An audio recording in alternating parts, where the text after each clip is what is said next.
আজকে আমি বানাচ্ছি চিতল মাছের মুইঠা। মুইঠা বানানোর জন্য মাছটা কিভাবে ছাড়াতে হয় সেটা আমি প্রথমে তোমাদের দেখিয়ে দিচ্ছি। এখানে কয়েকটা চিতল মাছের পিস নিয়ে নিয়েছি। এখন একটা চিতল মাছের পিসের গাদার দিকের যে অংশটা আছে সেখানে সাইডের চামড়াটা প্রথমে কেটে নিয়েছি।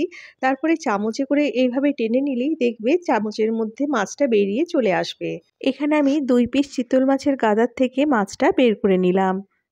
এখন এই মাছের মধ্যে কয়েকটা মশলা মিশিয়ে নেব। প্রথমে দিয়ে দিলাম নুন, হলুদ গুঁড়ো, লঙ্কা গুঁড়ো, আর এর সঙ্গে দিয়ে দিচ্ছি পেঁয়াজ কুচি, গ্রেট করা রসুন, গ্রেট করা আদা, আর এর সঙ্গে দিয়ে দিচ্ছি আলু সেদ্ধ। বন্ধুরা, এখানে আলু সেদ্ধর পরিমাণটা মাছের পরিমাণের থেকে কম নিতে হবে।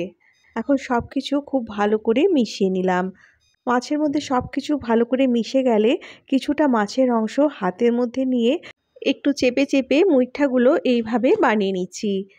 এই একই রকমভাবে এখানে আমি সব মুইঠাগুলো বানিয়ে নিলাম। এখন কড়াইয়ের মধ্যে কিছুটা জল গরম করে নিয়েছি। এই গরম জলের মধ্যে সব মুইঠাগুলো একটা একটা করে ছেড়ে দিলাম। মুইঠাগুলো এখানে আমি জলের মধ্যে 5 মিনিট ফুটিয়ে নিয়েছি। এখন এগুলো জল থেকে উঠিয়ে নিচ্ছি। এখানে ফ্রাইং প্যানের মধ্যে কিছুটা সাদা তেল গরম করে নিয়েছি। এখন গরম তেলের মধ্যে মুইঠাগুলো দিয়ে দিচ্ছি। মুইঠাগুলো এখন কম আঁচে এইভাবে লালচে করে ভেজে নিয়ে কড়াই থেকে উঠিয়ে নিচ্ছি। বাকি তেলের মধ্যে সেদ্ধ করা একটা টমেটো, 4-5টা কাজু আর কয়েকটা কাঁচা লঙ্কা একসঙ্গে বেটে দিয়ে দিলাম। এরপর এর মধ্যে দিয়ে দিচ্ছি আদা বাটা, গরম মশলা গুঁড়ো, ভাজা জিরে গুঁড়ো, হলুদ গুঁড়ো আর লঙ্কা গুঁড়ো। সব মশলাগুলো একসঙ্গে মিশিয়ে ভালো করে কষিয়ে নিয়ে এর মধ্যে পরিমাণ মতো জল দিয়ে দিলাম।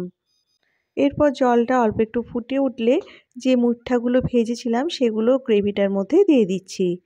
গ্রেভির মধ্যে মুইঠাগুলো 3-4 মিনিটের মতো ফুটিয়ে নিয়ে এর মধ্যে নুনটা দিয়ে দিতে হবে।